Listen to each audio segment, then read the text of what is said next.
Hi everyone and welcome back to Delicado. My name's Ben and I'm the sommelier here, and you'll usually find me on the floor of the restaurant at Delicado or in our little wine store, which you can see behind me. Today we're looking at a Pinot Grigio. It's a newish one from Italy. Pinot Grigio and Pinot Gris seem to be hot property by way of grape varieties at the moment. The difference between Pinot Gris and Pinot Grigio is just simply in the winemaking. Basically they're the same grape, Pinot Gris, but Grigio is more associated with Italian, so they pick the grapes a bit earlier, ferment it really crisp and dry, and so you get this light, pale, it's almost inert on the nose. It's hard to pick up sort of varietal fruit character from it.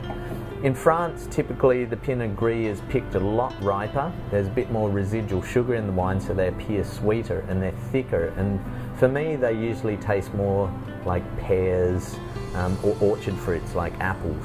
But the Italian one is more about consuming the wine with the food. So it's not really necessary for the wine to have character on its own. But what the Italians really love in these sort of styles of wine is the acidity, that sort of that really sort of uplifting element for when they're eating their food.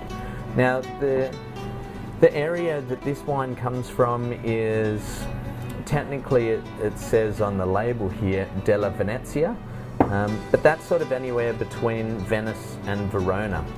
So technically this is what they call an IGT wine, which is sort of an experimental wine. It's not really the classified grape for the classified area. So if you see those sorts of things on the labels, don't be confused by them. Usually if you're going to find a good characteristic Italian Pinot Grigio, it'll say something like Veneto or Venezia on the label. Now this one's called La Vendetta. We've got a bit of a special in store at Delicado Wines on this wine at the moment, so if you want to try it, come on in and grab a bottle.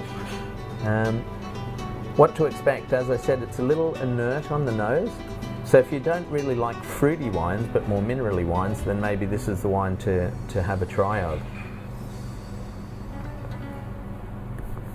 And as I said, the wine typically exhibits that crisp, high acid sort of character. Tastes a little bit of citrus, a little bit of grapefruit and lemon, and that's the sort of wine that I really love with, you know, the prawn linguini or a little bit of antipasti, but just something quite simple. And you'll find that a simple wine of simple character can really lift the character of any food that you're having. If you're having it here in Delicado with some tapas, well, that's just the equivalent of your Italian antipasti. So something simple, your olives, your ham, cheese, and the wine will really sing. Anyway, we look forward to seeing you next time with another wine at Delicado. Salute.